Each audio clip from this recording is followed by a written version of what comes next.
우리가 다 알다시피 첫 언약이란 하나님과 첫사람 아담 사이에 맺어진 하나님이 창조하신 인류와 하나님 사이에 맺어지는 약정, 이것을 의미합니다. 그래서 이 언약을 통해서 아담 안에서 아담의 모든 후손들이 하나님의 백성이 되는 이런 언약입니다. 이걸 첫 언약이다. 여기에는 아담의 순종이 바로 조건적으로 주어져 있었습니다. 다음으로 옛 언약이란 말, 우리가 오늘날에는 흔히 올드 테스터먼트 또는 베투스 테스타멘툼 이렇게 해서 바로 구약 이스라엘 백성들, 아브라함의 혈통으로 난 할례의 후손들에게 주신 율법 언약을 옛 언약이다, 이렇게 말을 합니다. 그 다음으로 뉴 테스터먼트, 바로 새 언약입니다. 노붐 테스타멘툼이라고 해서 이것은 하나님께서 첫사람 아담 대신에 세우신 바로 언약의 중보자 예수 그리스도를 통하여 새 창조의 역사와 새로운 백성을 산출하시는 그 언약을 의미합니다. 이것이 새 언약입니다. 왜 새 것이라고 그랬을까요? 옛것, 오래된 것, 헌 것, 이런 의미죠. 그것이 바로 구약의 율법 언약인데 이 율법 언약과 대조되는 의미에서 새로운 언약이다 그랬습니다. 자, 옛 언약이 요구하는 바는 뭐였습니까? 하나님의 율법 앞에서 행하여 완전하라, 이거죠, 그렇죠? 그리고 무엇보다 네가 이것을 행하면 그 율법 행위로 말미암아 살리라 라고 하면서 하나님이 이스라엘 백성에게 의의 표준을 제시해 주신 거죠. 그러나 문제는 사람이 본성적으로 타락하고 부패했고 죄로 말미암아 오염된 상태이기 때문에 이 하나님의 거룩한 계명의 말씀을 따라서는 살아갈 수가 없다는 문제가 있었죠. 도리어 이 율법은 사람을 살리는 것이고 살아가도록 하시는 말씀에도 불구하고 우리 죄인들이 이 율법의 말씀을 받았을 때에는 살아갈 수 있는 능력, 생명의 능력을 발휘하는 것이 아니라 도리어 하나님의 율법 앞에서 정죄를 당하고 또 그 율법에 걸려 넘어지게 되고, 그래서 사람의 마음속에 있는 죄가 드러나게 되어서 도리어 살리는 율법이 죽이는 것이 되어버리는, 이런 말하자면 어떤 역설적인 이런 일들이 일어나게 되는 것입니다. 그러나 하나님의 계명은 사실은 그 자체로 선한 것이죠. 그리고 그 자체로 사실은 우리에게 복을 주고 우리에게 하나님의 은혜를 베풀어 주는 바로 그런 언약이 율법 언약이에요. 하나님의 그 계명의 율법이 이제는 살리는 것이 아니라 도리어 죽이는 것이 되었다. 사도 바울은 그렇게 말을 했습니다. 그런데 이제 율법 외에 하나님의 한 의가 나타났으니 이 새로운 한 의는 행위로 말미암는 것이 아니라 예수 믿음으로 말미암아 이루어지는 것이다. 이것이 사도 바울이 얘기하는 바예요. 그래서 율법이 연약하여 할 수 없는 그것을 하나님은 하시나니 그랬을 때에 하나님께서 어떤 방식으로 율법 아래에 있었던 백성들, 죽이는 율법이 죽이는 문자에서 이제는 살리는 영으로 역사하시냐? 그것은 바로 예수 그리스도의 복음을 통해서 이 죽은 영혼을 살리고 사람이 할 수 없는 그것을 하나님이 하신다. 그게 바로 새 언약이다, 이건 거예요. 자, 그러니까 우리가 이제 이 새 언약이라는 것은 결국 율법이 아니라 복음을 의미하는 것이다. 우리가 이제 이렇게 딱 기억을 하면 되겠죠. 예? 율법은 옛 언약입니다. 그래서 예수님이 새 포도는 헌 가죽 부대에 붓는 게 아니고 새 가죽 부대에 붓는다 그랬어요. 그게 바로 그 말씀이에요. 예? 새로운 포도주를 만들어 가지고는 옛 가죽 부대에다가는 담아 넣지 않는 거예요. 왜냐하면 그렇게 되면 새로 만든 포도주가 헤어지고 낡은 헌 가죽 부대에다 넣어 놓으면 터져 가지고는 못 쓰게 되잖아요. 그래서 예수님이 새 가죽 부대에다가 넣어야 된다 이런 말씀을 한 거예요. 그런 게 전부 다 옛 언약과 새 언약을 비교해 주시는 그런 내용입니다.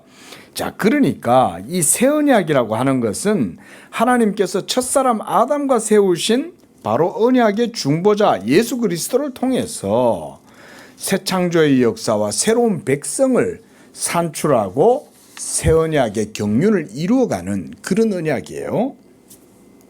자, 제가 이제 몇 가지 말씀드렸습니까? 세 가지에 대해서 말씀을 드렸습니다. 그죠? 먼저는 첫 언약, 둘째는 옛 언약, 셋째는 새 언약. 이렇게 구별을 하시면 됩니다. 참고적으로 우리가 지금 이제 언약사 강론을 하고 있는 건데요.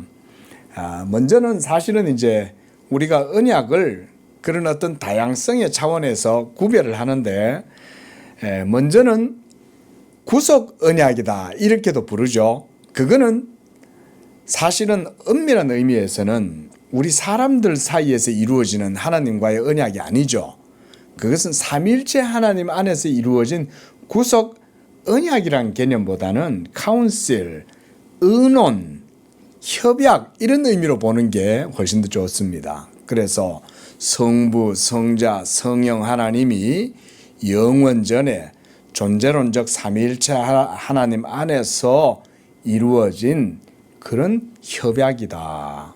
그리고 이 구속 협약이 이제는 거기에서 작정되었고 그것이 이제 역사상 모든 시공간 속에서 실현되어져 가는 그런 과정이 이제 경륜적으로 이루어져 간다. 우리가 이래서 경륜적 삼위일체다 이런 말도 우리가 이제 쓰죠. 그래서 우리가 삼위일체론 이렇게 얘기할 때는 내재적이다 또는 존재론적이다 또는 본체론적이다. 신학자들은 이런 다양한 용어들을 써요. 근데 뭐 다 같은 말이에요. 존재론적 삼위일체, 본체론적 삼위일체, 내재적 삼위일체 이런 의미는 다 그냥 하나님 그분의 존재 그걸 얘기하는 거예요. 근데 그 안에 위격의 구분이에요, 구별이에요? 그 안에 삼일체의 구별이에요, 구분이에요? 구변이죠, 그죠? 구별이지 divide 되는 건 아니에요. 예? 구별되는 겁니다. 그런데 구별이 되지만 이런 위격의 구별이 나누어지는 건 아니에요, 그렇죠? 그래서 하나님은 한 분이시다. 이렇게 우리가 이제 이해를 하면 되고요.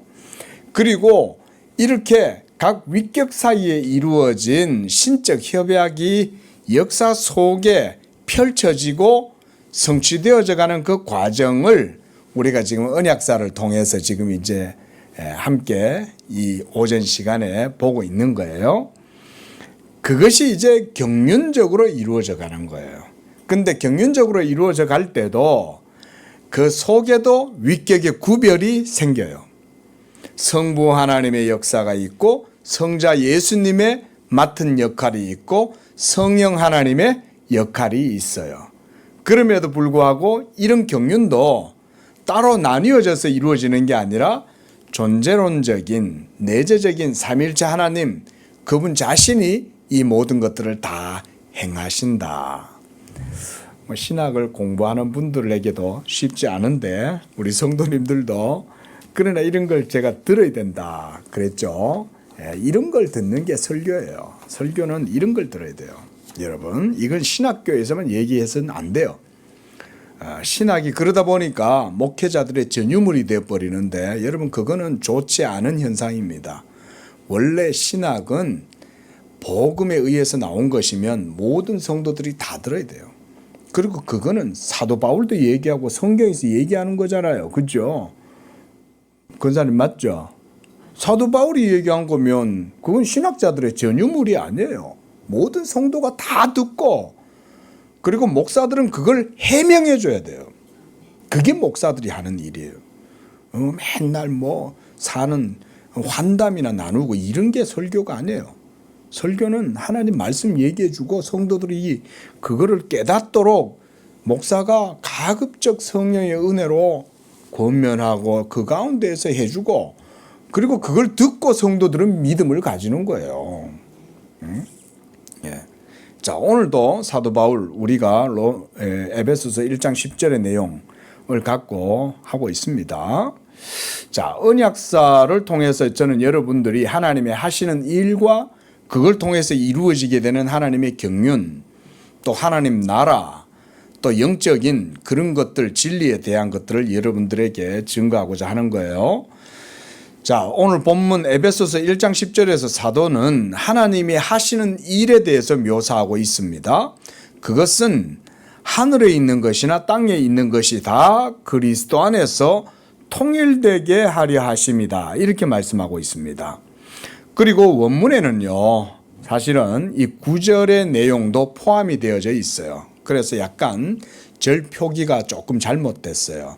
그래서 그거까지 포함하면 이렇게 돼요.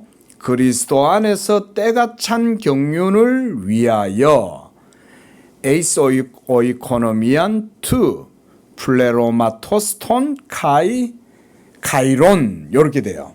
이 뭔 말이냐면요. 카이론 이 말은 카이로스 하나님의 때를 말하는 거예요. 그리고 플레로마 이 말은 충만하다 또는 찼다 이 말이에요. 이루어졌다. 때가 찼다 이런 말입니다. 풀 이 말이 플레로마 이 말이에요.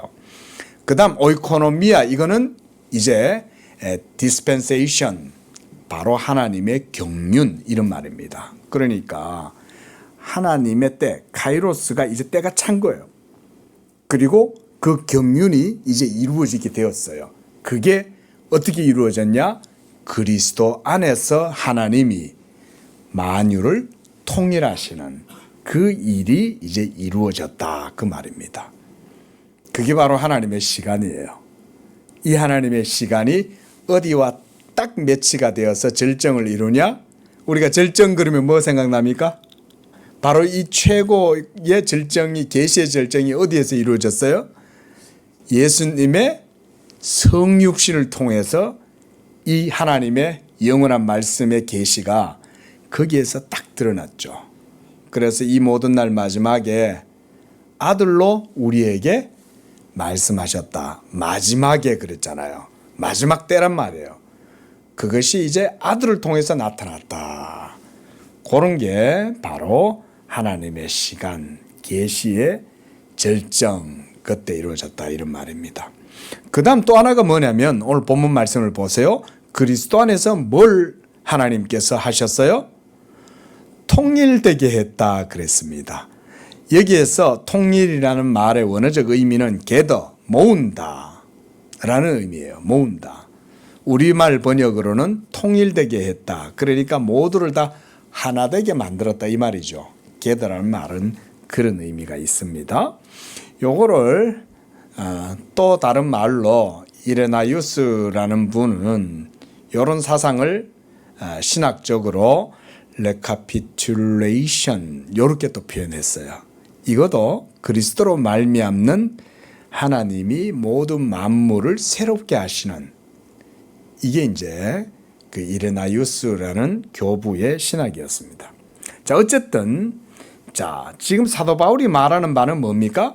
그리스도 안에서 하늘에 있는 것과 땅에 있는 것들을 통일시키고 하나로 모으는 거예요. 지금은 어떻게 됐어요? 하늘과 땅이 아직은 하나가 안 돼 있죠. 그렇죠? 그래서 예수님도 우리한테 뭐라고 기도하라고 그랬습니까? 뜻이 하늘에서 이루어진 것처럼 땅에서도 이루어지도록 기도해라. 이렇게 말씀하셨죠? 그게 바로 우리가 주기도문에서 매일 그거 기도하는 거죠. 그죠? 그 하늘에 있는 것이 땅에 있는 것과 서로 떨어지거나 이원론적으로 이분법적으로 나누어지는 게 아니에요. 이런 건 잘못된 사상이에요. 원래 하나님의 뜻은 그리스도 안에서 하늘과 땅이 통일되게 하는 것, 이것이 하나님의 경륜이고 뜻이에요. 그래서 우리는 이원론, 이분법적으로 이 세계는 뭐 악마의 세계가 있고 선신의 세계가 있고, 여러분 이런 거는 전부 다 고대의 이교적인 사상입니다. 모든 세계는 그렇게 나누어지지 않아요. 하나님이 다 창조했는데 나쁜 게 어디 있어요, 그죠? 예?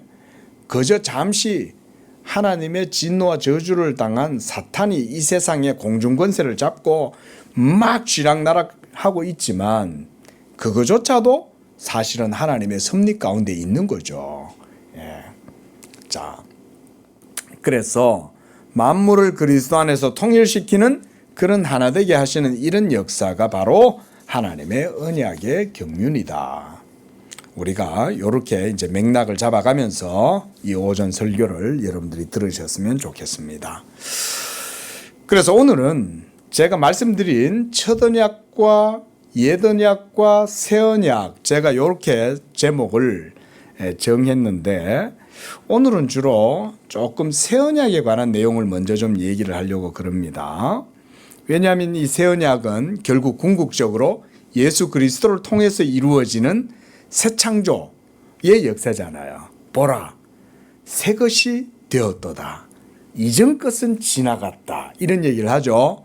그게 모두가 다 그리스도 예수로 말미암아 이루어지게 되는 하나님의 구속의 역사예요.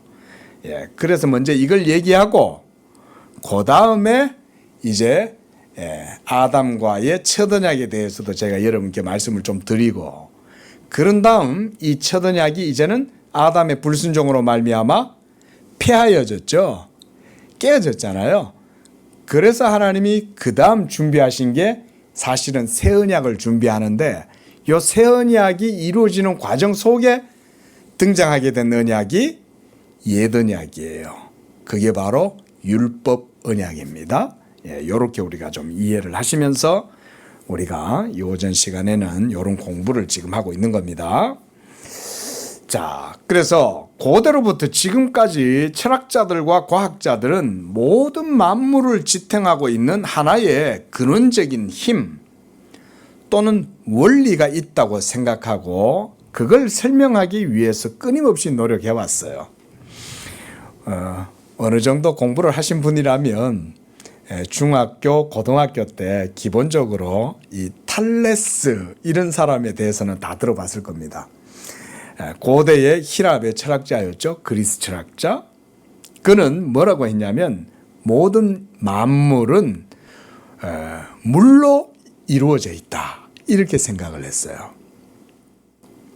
또 데모크리토스라고 하는 철학자는 그와 다르게 이 사람은 만물은 원자로 이루어져 있다.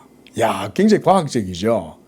물론 오늘날 과학자들이 이해한 것과 같이 그런 식의 원자는 아니었지만 어쨌든 모든 세계를 지탱하고 붙들고 있는 건 원자다. 이렇게 생각했다는 점에서 아주 뛰어난 거죠. 데모크리토스. 그리고 또 우리가 또 알다시피 어떤 사람들은 물, 불, 흙, 공기 이렇게 네 가지로 이루어져 있다. 뭐 이런 식으로도 설명했어요. 고대인들은. 자, 근데 이렇게 고대인들이 왜 이런 것들을 상상했을까요? 뭐 때문에 이런 걸 설명하려고 애를 썼을까요? 왜 그런 고민을 하면서 연구를 했을까요? 모든 세계가 다 이루어져 가는 것이 자기네들이 봤을 때 이게 우연한 게 아니라 어떤 하나의 거대한 법칙에 의해서 이루어져 간다는 생각을 결코 벗어날 수 없었기 때문에 그런 거예요. 자, 이제 많은 시간이 지났습니다. 2000년 넘는 시간이 지나서 이제 19세기를 지나서 20세기에 들어오면서 말하자면 인류의 과학 지식도 굉장히 많은 발전을 하게 됐어요. 그래서 이제 우리가 아는 그 뉴턴, 여러분 사과가 나무에서 툭 떨어지는 것을 보면서 만유 인력을 깨닫게 된 이 뉴턴의 고전역학이 이제는 피학적인 발전을 하게 됐습니다. 그러면서 이제 20세기에 들어오게 되었어요. 자, 20세기에 우리가 아는 유명한 물리학자, 여러분 딱 하면 생각나는 사람 있죠? 아인슈타인, 그죠? 이거 뭐 누구나 다 알아. 아인슈타인, 천재의 대명사 아닙니까? 자, 이 아인슈타인이요, 과학을 깊이 물리학을 연구하다가 이 사람이 이렇게 말을 했어요. 나는 신이 어떻게 이 세계를 창조했는지 알고 싶다. 신의 생각을 알고 싶을 뿐 그 나머지 것들은 지엽적인 것에 불과하다 이랬어요. 그러니까 결국 과학자긴 해도 이렇게 위대한 과학자도 인류의 큰 업적을 이루었잖아요. 그럼에도 이런 과학자조차도 결국 어디에 퀘스천 마크를 딱 그린 거예요. 도대체 신이 이 세계를 어떻게 이렇게 만들었냐, 그 원리를 깨닫고 싶다 이 말인 거잖아요. 이거를 그래서 소위 모든 것을 통합시키는 만물의 통일장 이론이다 이렇게 불러요. 또는 만물의 이론 이런 식으로도 부릅니다. 여러분 생각해 보세요. 제가 왜 이 설교 시간에 이런 과학자, 물리학자 이런 얘기를 할까요? 오늘 성경 본문에서 뭔 얘기예요? 통일에 대해서 얘기를 하고 있잖아요. 그렇죠? 그런데 철학자들이나 과학자들도 모든 만물을 하나로 통합시킬 수 있는 보편적 원리에 대한 그런 말하자면 의구심, 그것을 파헤치고 그것을 해명하려고 하는 이런 욕구, 이런 것에서 자유롭지 못하다는 거예요. 그래서 이 아인슈타인이 만물의 통일 이론을 찾으려고 갖은 애를 썼지만 결국 할 수가 없었어요. 그러니까 2000년 전에 탈레스 선생님도 데모크리스토 선생님도 그 외 여러 많은 철학자들도 세상을 지탱하고 있는 말하자면 메타피지컬한 그런 것들이 뭔지를 살펴보려고 노력했다 이 말인 거예요. 그리고 20세기에 들어와서 아인슈타인조차도 그런 고민을 하면서 통일을 떠올렸다는 거예요. 그런데 오늘 성경 본문에서 사도 바울은 놀랍게도 하늘에 있는 것들과 땅에 있는 모든 것들이 그리스도 안에서 딱 통일되도록 하나님이 하셨다. 이 얘기를 지금 하고 있는 거 아닙니까? 여러분 이것은요 사실은 대단한 겁니다. 사실은. 그래서 이렇게 우리가 살아가고 있는 모든 세계와 끝없이 펼쳐져 있는 전 우주 만물의 통합된 하나의 이론, 이것을 파악하고 해명하고 또 그 이론을 구축하고자 하는 인간의 본능적인 욕구가 더욱 본질적인 궁극의 실체를 파악하고 거기로 나아가고자 하는 이런 인간의 의지의 표현이다. 우리 이렇게 볼 수 있는 거예요. 말씀드렸던 성경은 바로 이러한 만물의 통일장 이론과 같은 물리적 해명이나 수학적 공식을 제공해 주지는 않습니다. 그렇죠? 성경에서는 어떤 물리적인 어떤 것을 설명해 주거나 수학적 설명을 해 주지 않아요. 그러나 성경은 신학적 설명은 해 줍니다. 그렇죠? 이 신학적인 설명은 지금 해 주고 있는 거예요. 그게 바로 대표적인 구절이 오늘 우리의 본문 10절이에요. 자, 다시 한번 보세요. 이제 그렇게 생각을 하고 보면 이게 그저 평범한 무슨 레토릭 그런 수사법적 표현이 아니에요. 이거는 하나님이 행하시는 행동, 하나님의 사역 그 자체를 지금 이렇게 표현하고 있는 거예요. 그게 하늘에 있는 것이나 땅에 있는 것을 하나님께서 다 모두 바로 그리스도 안에서 통일되게 하시는, 이것이 바로 하나님의 전 모든 역사인 거예요. 그리스도 안에서. 그러니까 여러분 엔 크리스토, 그리스도 안에서라는 이 말은 그저 성경에서 사용하는 문학적 표현 정도가 아니에요. 이것은 우리의 역사의 물리적 힘보다 더 강력한 하나님의 말씀의 역사예요. 이 그리스도 안에서라는 표현은 상당한 거예요. 여러분 예를 들어서 이렇게 하면 제가 설명해 볼게요. 여러분이 지옥 가지 않고 천국 가요. 그러면 천국의 그 트랙에서 이탈되지 않는다는 말이죠. 그렇죠? 천국의 트랙에서 그 트레일 위를 달려갈 때 여러분이 이제 그 노상에서 벗어나지 않고 그대로 천국으로 들어갈 수 있는 것은 그리스도 안에 있기 때문에 그런 겁니다. 그러면 이게 그리스도 안에라는 말이 굉장히 강력한 표현이죠. 그저 나긋나긋한 그런 시적이나 문학적 표현이 아니에요. 그리스도 안에 있다는 건 놀라운 하나님의 통치와 섭리가 그 위에 탁 드려져 있다 이 말인 거죠.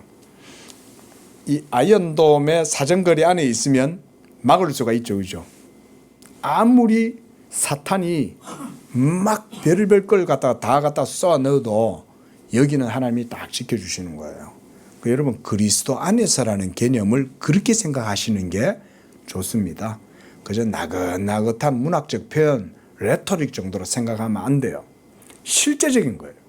사탄이 여러분들을 범하지 못하고 여러분들을 해하지 못하고 여러분들을 무너뜨리지 못하고 여러분들을 하나님의 구원의 길에서 그 트랙에서 이탈되지 못하도록 지켜주는 건 여러분이 그리스도 안에 있기 때문에 그런 거예요.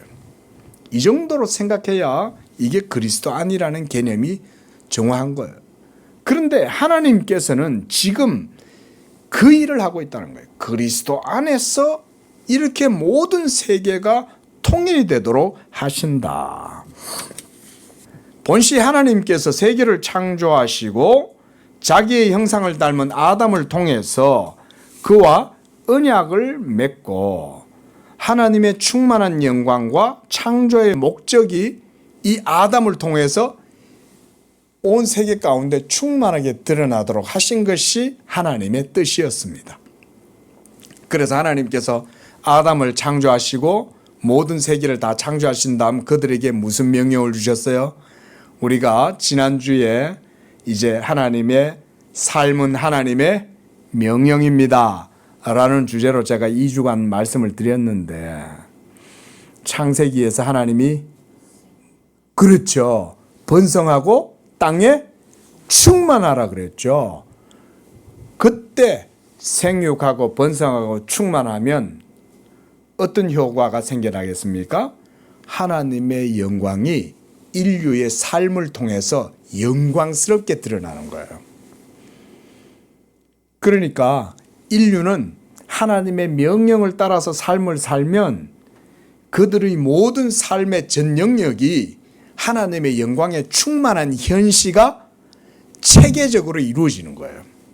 그걸 통해서.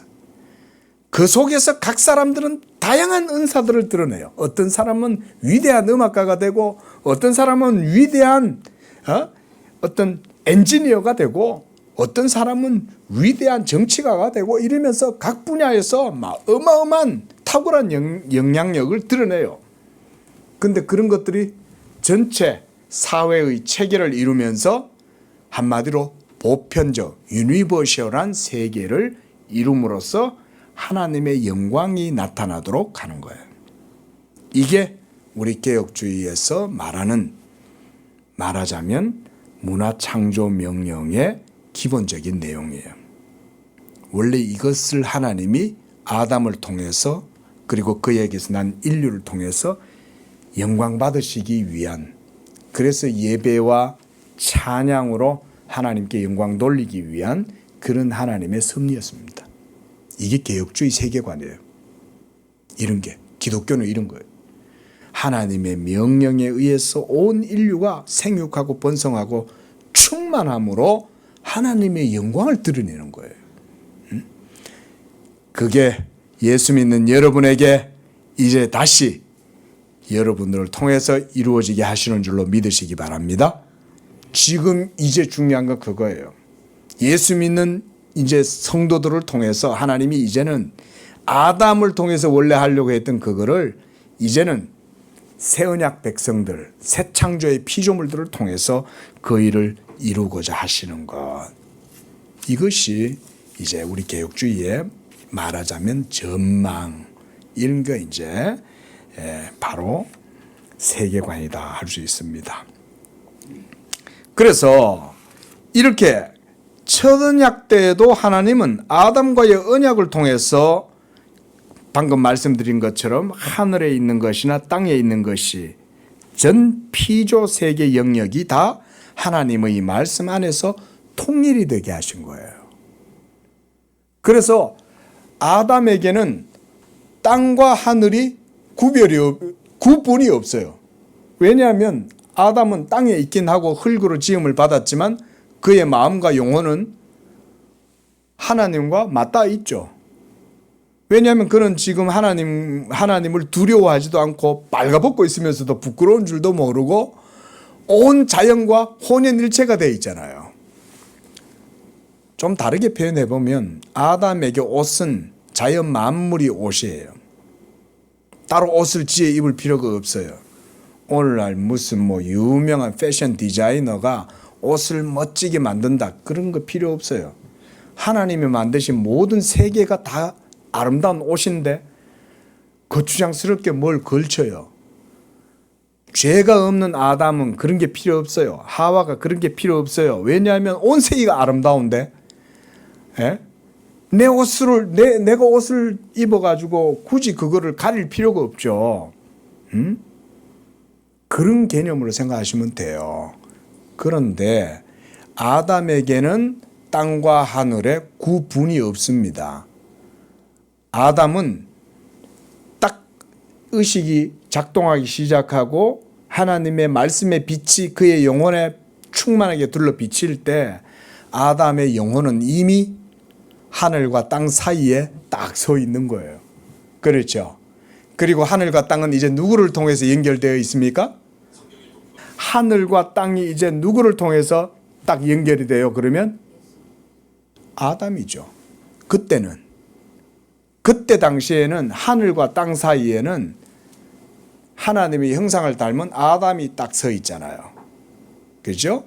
그리고 이 아담을 통해서 이제 모든 세계가 번성하도록 충만하도록, 그래서 하나님 영광이 아담과 인류의 삶을 통해서 드러나도록 하신 거예요. 첫사람 아담에게는 땅과 하늘에 구분이 없고 단지 구별만 있을 뿐이에요. 그리고 아담이 하나님의 말씀에 순종하고, 그래서 하나님과의 이 첫 언약의 약정이 이루어지면 이제 아담 안에서 난 모든 인류는 이와 같은 복된 삶을 살아가는 거예요. 자, 이것이 창세기의 내용입니다.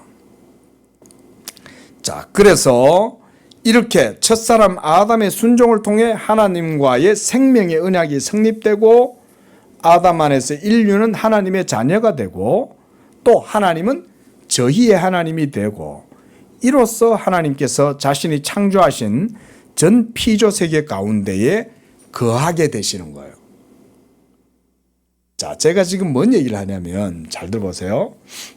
판사가 있으면 좋은데, 자, 제가 지금 첫 언약, 옛 언약, 새 언약 얘기를 하면서 원래 첫사람 아담의 언약부터 얘기를 하면 좋은데 이제 새 언약부터 얘기하는 이유는 우리가 지금 그 상태에 있기 때문에 그런 거예요.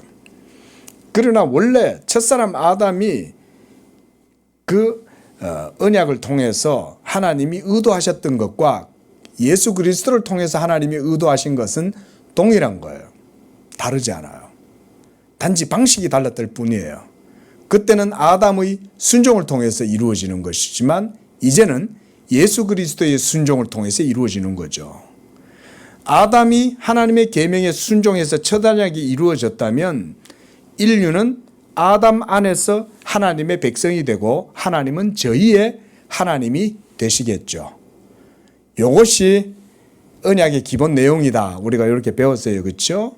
하나님이 우리의 하나님이 되고 우리는 하나님의 백성 되는 거, 요게 언약의 핵심적인 내용입니다. 이거 좀 이따 보겠지만 요한계시록에도 요 말씀이 그대로 나와요. 자, 이렇게 해서 하나님께서 자신이 창조하신 전 피조 세계 가운데에 거하게 되시는 거예요. 하나님이.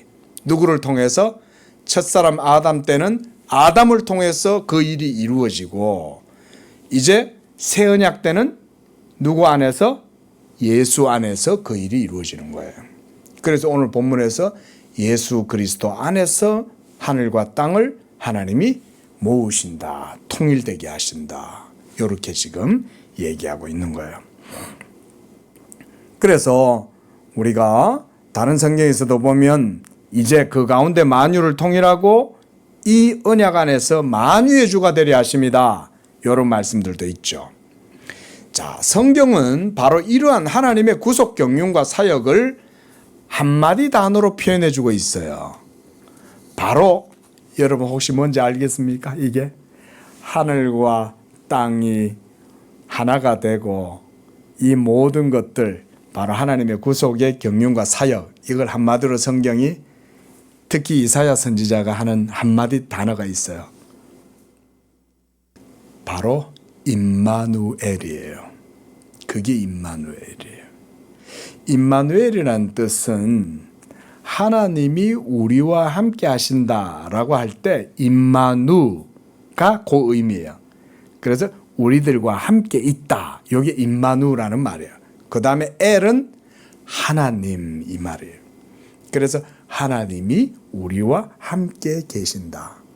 원래는 아담 안에서 하나님이 우리와 함께 계신다, 이렇게 돼야 되는데 아담 언약이 폐기되어지고 깨어져 버렸기 때문에 하나님이 이제는 그리스도 안에서 하나님이 우리와 함께 계신다, 이렇게 되는 거예요.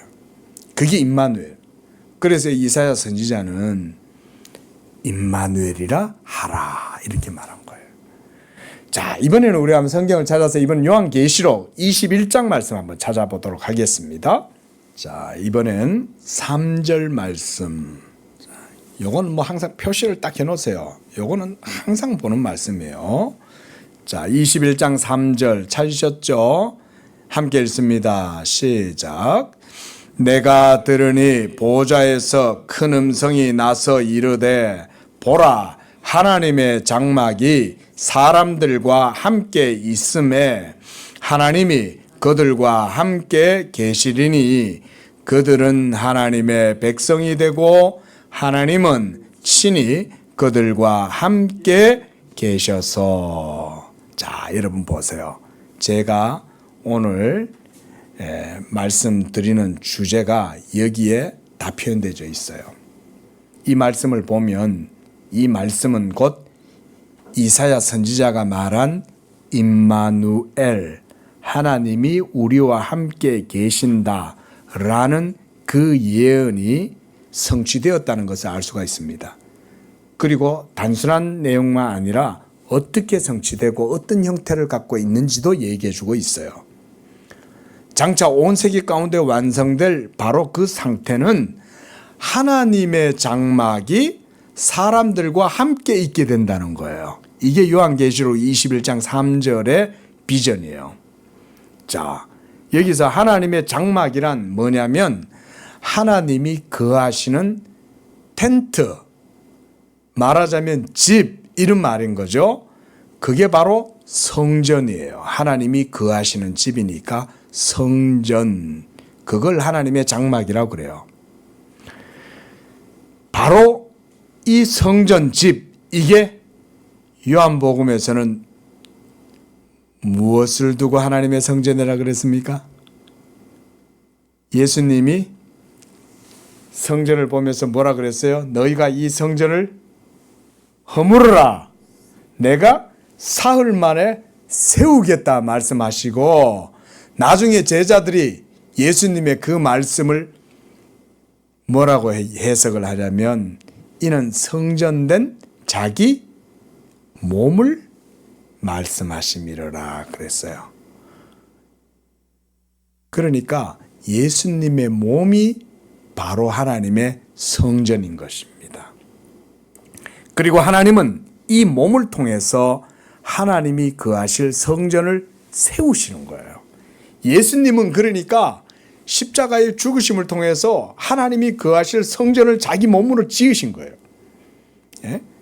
그리고 우리는 그의 몸에 연합되어서 그리스도의 몸의 지체, 한 몸이 되고, 이로써 우리 성도들도 하나님이 거하시는 뭐가 돼요? 성전이 되는 겁니다. 예수 믿는 여러분도 그리스도와 연합되어 한 지체가 되었으므로 여러분도 하나님이 거하시는 성전이 되는 거예요. 성전이. 이렇게 해서 우리는 하나님이 거하실 집, 하나님의 장막이 된다. 그러니까 우리가 하나님의, 결론은 예수님의 몸이 하나님의 장막이고 우리는 그 몸의 지체들, 한 몸의 파트들이니까 결국은 우리가 하나님의 성전이 되니까 하나님은 어디 거하신다? 우리 안에 거하시잖아요. 그래서 하나님의 장막이 사람들과 함께 있다, 이렇게 말하는 거예요. 바로 이 하나님의 장막은 예수 그리스도의 그 몸을 말하는 것입니다. 그 다음 그렇게 하나님의 장막이 사람들과 함께 있음에 3절에서 뭐라 그러냐면 하나님이 그들과 함께 계시리니, 이렇게 말합니다. 그러니까 하나님의 장막과 하나님이 거하시는 게 다른 거예요. 요한계시록 그 내용을 다시 한번 자세히 보세요. 하나님의 장막에 대해서는 제가 방금 설명을 드렸어요. 그런데 그 다음에 그 장막 가운데 하나님도 그들과 함께 계시는 거예요. 장막 안에서. 그러니까 그리스도의 몸인 성전 안에 하나님도 같이 계시고 거기에 우리도 같이 있잖아요. 그러니까 하나님이 우리와 함께 계신다. 이게 바로 임마누엘이에요. 그러니까 이사야서에서 말한 임마누엘과 요한계시록 21장 3절에서 말하는 이 하나님의 장막이 사람과 함께 있다는 이 사상이 딱 일맥상통하는 거죠. 그렇죠? 예? 자, 그러할 때에 그 다음에 나오는 말씀이 뭐냐면 그렇게 될 때 그들은 하나님의 백성이 되고 하나님은 친히 그들과 함께 계신다 그랬습니다. 그러니까 하나님은 그들의 하나님이 되시고 그들은 하나님의 백성이 되는, 그래서 하나님이 그들과 함께 계시는 이런 일이 이루어지게 되는 게 요한계시록의 비전. 그러니까 이것은 종말론적이잖아요. 그러니까 마지막 날에 이루어지게 될 궁극의 상태, 바로 이런 상태가 바로 사도 요한이 21장 3절에서 보여주는 그런 상태입니다. 오늘 본문에서 사도가 밝히 증거하고 있는 이 만물의 통일 이론, 이건 물리적 법칙으로도 설명할 수가 없고 수학적인 공식으로도 풀어낼 수가 없으며 오직 말씀하시고 말씀하신 대로 행하시고 또한 그분의 뜻하신 대로 이루시는 하나님만이 이 일을 하실 수 있어요. 인간들이 아무리 똑똑한 머리로 수학적으로 공식을 만들고 찾아내고 그래서 뭔가 신비하고 오묘한 어떤 법칙을 찾아내도 예수를 발견 못하면 이거는 이룰 수가 없습니다. 이제 그 일은 언약의 중보자 예수 그리스도를 통해서 이루어지는 하나님의 신적인 사역으로만 이루어져요. 한번 생각해 보세요, 여러분. 자, 이 모든 세계, 우리가 경험하고 있고 오감하고 체험할 수 있는 이 모든 세계는 무엇으로 만들어졌어요? 원자로 만들어졌어요? 하나님 말씀으로 만들어졌어요? 하나님 말씀으로 만들어졌잖아요. 그런데 과학자들, 물리학자들이나 수학자들이 대상으로 삼고 연구하는 건 하나님의 말씀으로 만들어진 그 물리적 사실들, 그런 것들을 그들은 물리적이고 과학적으로 수학적으로 막 해명하려고 노력하잖아요. 그러면 결론적으로 궁극적인 해명에 도달할 수 있겠습니까? 궁극적인 해명에 도달할 수 없고 이게 뭐지? 이렇게만 말할 수 있는 거예요. 뭔가 있긴 한데 이게 뭐지? 이렇게밖에 말을 못해요. 그거 이상 뭐라고 이렇게 표현을 해야 되잖아요. 근데 표현을 못해요. 그죠? 신비하다. 이렇게는 할 수 있어요. 그러니까 신비다. 이게 뭐지? 이렇게까지만 말을 딱 할 뿐이고 그 다음에는 말을 못해요. 근데 신학과 성경은 그렇지 않아요. 그죠? 성경은 그렇게 있게 된 건 하나님이 말씀하셨기 때문에 그렇다. 그래서 우리가 하나님의 명령법을 얘기한 거예요.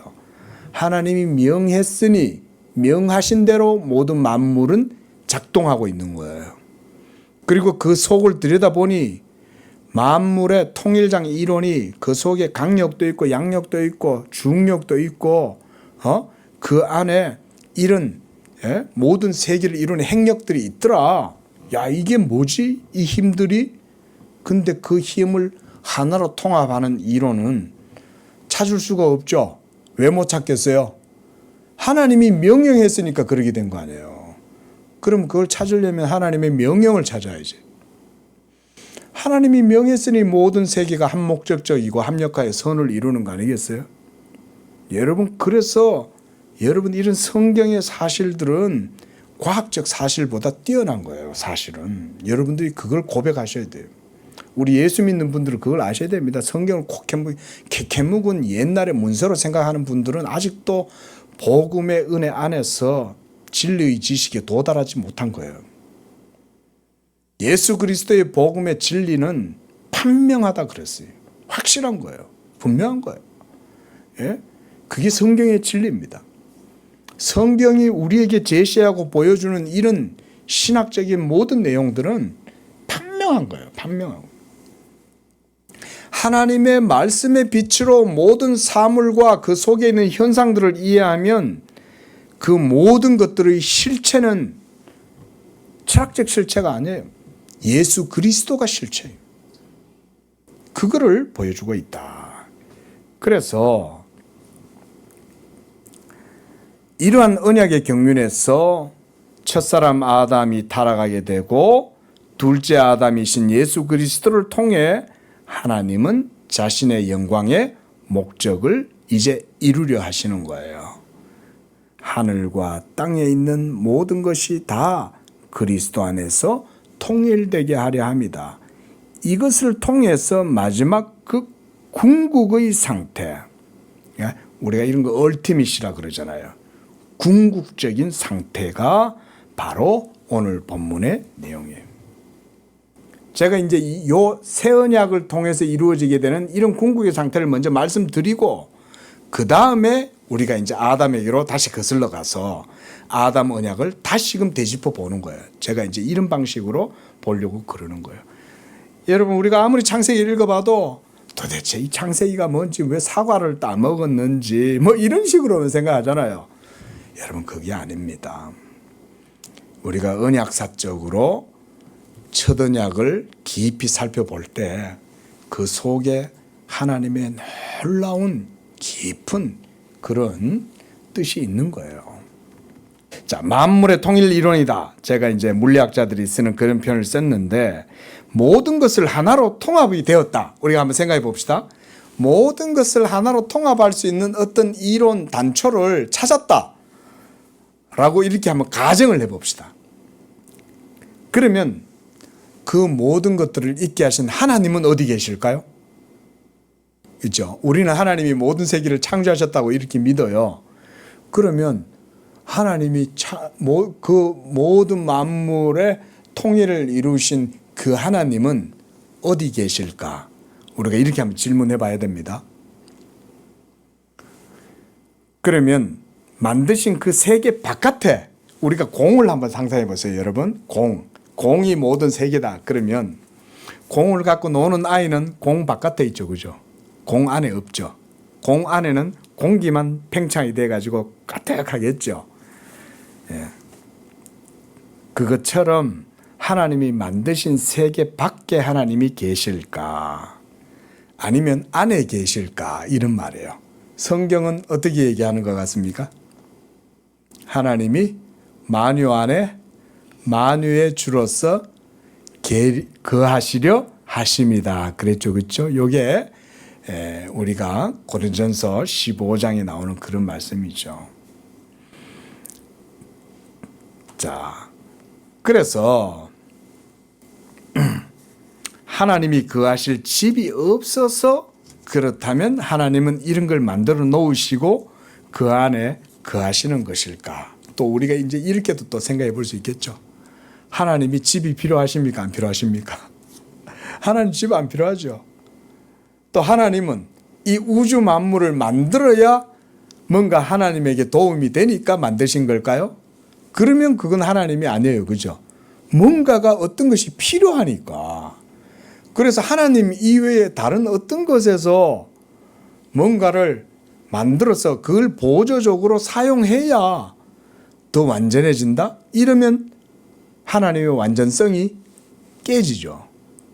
그렇죠? 그래서 하나님이 뭔가 필요해서 이 세계를 집으로 만들어 놓은 건 아닌 거죠. 이런 내용들도 사실 우리가 깊이 있게 살펴봐야 됩니다. 그러나 제가 이런 설교에서는 제가 그 말씀까지는 드리지는 않아요. 왜냐하면 그건 본문을 벗어나기 때문에. 자, 바로 하나님이 창조하신 집, 이걸 우리가 헬라어에서 우리 오이코스다 이렇게 말합니다. 오이코스. 그리고 하나님께서 모든 만물을 자기의 말씀으로 창조하시고 말씀으로 보존하시고 다스리시기 때문에 그걸 바로 하나님의 노모스라고 말해서 이 오이코스와 노모스의 합성어를 우리가 오이코노미아라고 말해요. 그게 바로 경륜, 디스펜사치오, 경륜이라고 그래요. 바로 이런 하나님의 집, 창조하신 이 집이 모든 세계 가운데 계시고 이로써 임마누엘이 완전한 형태로 이루어지는 겁니다. 임마누엘이라는 단어는 그러니까 엄청나게 큰 단어인 거예요, 이게. 예? 그래서 요한계시록 21장 3절에서의 비전이 바로 하나님의 비밀한 경륜과 목적과 계획을 보여주는 것이 바로 그 21장 3절의 내용이다 그랬습니다. 성육신하신 예수 그리스도의 나타나심은 그래서 창조의 비밀이었고 하나님의 경륜의 최종적인 형태라고 할 수가 있어요. 성육신하신 예수 그리스도. 그래서 하나님께서는 한 분 예수 그리스도로 말미암아 만물을 그리스도의 인격 안에서 통일하시고 하늘에 있는 것이나 땅에 있는 것이 다 그 안에서 통일되게 하신 것입니다. 자, 이제 말씀을 마무리하겠습니다. 자, 아인슈타인이 염원했던 그 만물의 통일 이론, 그것은 물리적 수학적 공식으로 성립되거나 세워질 수 없습니다. 오로지 하나님의 영원한 말씀이시요 하나님의 비밀이신 예수 그리스도의 인격을 통해서 이루어지는, 그래서 만물의 통일 이론은 신학적으로밖에 설명이 안 돼요. 왜냐하면 과학과 철학은 땅에 있는 것만 말하기 때문에, 하늘에 있는 것까지 말해야 이게 통일이 되는데, 철학이나 수학이나 물리학, 과학은 땅에 있는 것밖에 말을 안 해요. 하지만 하나님의 통일은 그리스도 안에서의 통일이고 이것은 하늘과 땅이 통일되는 거예요. 하나가 되는 거예요. 그리고 그 하나 되게 하는 것은 바로 예수 그리스도를 통해서만 이루어지는 겁니다. 그러니까 이건 테올로지컬하게 신학적으로만 설명이 가능한 거예요. 안 돼요. 아인슈타인이 아무리 천재라도 하나님의 계시보다 더 똑똑할 수는 없죠. 하나님의 말씀보다 더 뛰어날 수는 없잖아요. 그러니 설명을 못하는 거예요. 아무리 무슨 뭐 핵력이다, 강력이다, 양력이다, 뭐 중력이다 아무리 말을 해도 그렇게 설명하면 안 됩니다. 그래서 저는 바로 지금까지 여러 차례 설교를 통해서 하나님의 언약의 경륜과 사역이 이 역사의 시공간 속에 어떻게 그 단초를 마련하고 그 하나님의 말씀이 씨앗의 형태로 땅에 자리를 잡게 되는지를 우리가 이런 주제를 통해서 살펴봤던 거예요. 하나님의 영원한 말씀이 땅에 자리를 잡는다라는 이 말은 이건 결코 쉬운 말이 아니에요. 보이지 아니하는 초월적 하나님의 말씀이 역사 속에 자기의 자리를 잡는다. 이게 너무 이해하기 어려우니까 칼바르트라고 하는 신학자는 너무 초월적으로 나가버린 거예요. 하나님의 말씀의 역사를 말하긴 하는데 그게 이 땅과는 상관없이 그저 초월의 영역에만 머물고 있다. 이렇게 생각해버렸고, 또 그와 정반대에 또 어떤 신학자들은 에밀 브루너나 몰트만이나 불트만이 이런 사람들은 역사 내재를 또 너무 또 지나치게 강조한 거예요. 여러분, 그래서 예수 그리스도의 성육신에 대한 말씀을 우리가 성경을 통해서 바르게 이해하고 이런 말씀을 듣고 여러분들이 믿을 때라야 여러분들의 모든 삶의 현장에 지식 있는 삶이 이루어집니다. 여러분, 이 설교가 어렵다고 절대 생각하시지 마세요. 어려운 게 아니라 바른 설교를 하고 있는 겁니다. 여러분이 바른 복음을 들으면, 그리고 그 바른 복음을 들음으로써 믿고 나아가면 그 하늘의 복이 땅에 있는 여러분들의 삶 가운데 말하자면 리얼라이제이션이 되는 거예요. 저는 그런 하나님의 복을 여러분이 누리기를 원하는 겁니다. 제가 여러분들을 앉혀놓고 신학 지식 자랑하고 이런 거 절대 아니에요. 하나님도 원하는 건 그런 게 아니에요. 여러분이 그리스도 안에서 하시는 하나님의 일을 듣고 여러분들이 그것을 믿고 그것을 고백하면서 그 믿음 가운데 살아갈 때에 여러분들의 삶 속에 하늘에 있는 것이 땅에 이루어지는 역사가 나타나도록 하는 거, 이런 게 하나님이 원하시는 것입니다. 그래서 이제는 우리가 이렇게 하나님의 언약의 역사 가운데 한 분 하나님의 역사로 다양한 형태에 대해서 우리가 듣고 있는 겁니다. 첫 언약, 옛 언약, 새 언약, 또 구속 협약, 이렇게 다양한 형태의 언약들을 우리가 듣고 있습니다. 그렇지만 이 모든 것들은 한 분 하나님의 사역으로서 바로 통일성을 갖는다, 이렇게 말했고요. 사랑하는 성도 여러분, 하나님이 살아계시고 우리를 구원하시고 또 하나님의 그런 영광을 위해서 하나님께서 위대하고 큰 일을 이루어 가심을 믿으시고 그 가운데에서 여러분도 믿음으로 하나님께 영광을 돌리는 복된 삶이 되시기를 축원을 드립니다. 기도하겠습니다. 자비로우신 하나님 아버지, 오늘 우리가 이 듣기 어려운 하나님의 말씀을 우리가 듣고 있습니다. 자비하신 주님이시여 우리를 긍휼히 여기사 우리의 영혼이 더욱더 하나님을 향하여 일어나게 하시고, 그래서 우리의 상태를 벗어나서 고향되어 이끌림을 받아 더욱 높은 곳을 바라볼 수 있도록 은혜 베풀어 주시옵소서. 우리의 눈을 높이 들고 우리의 영을 이끌어 올려서 주님이 말씀하시는 그곳에 서게 될 때에 주께서 행하시는 일을 보게 하시고 주의 영광을 목도하게 하시고 하나님의 탁월하고 영광스러운 그 복된 그런 놀라운 일들을 봄으로써 우리 성도들의 삶이 육에 매여 있는 연약한 상태를 벗어나서 더욱더 탁월하고 복된 상태에 이르고 그 가운데에 하나님의 영광을 바라보고 즐거워하면서 하나님 앞에서 복된 삶을 살아감으로 영광 돌리는 그런 삶이 되도록 우리 모든 성도들을 축복하여 주시옵소서. 예수님의 이름으로 기도합니다. 아멘.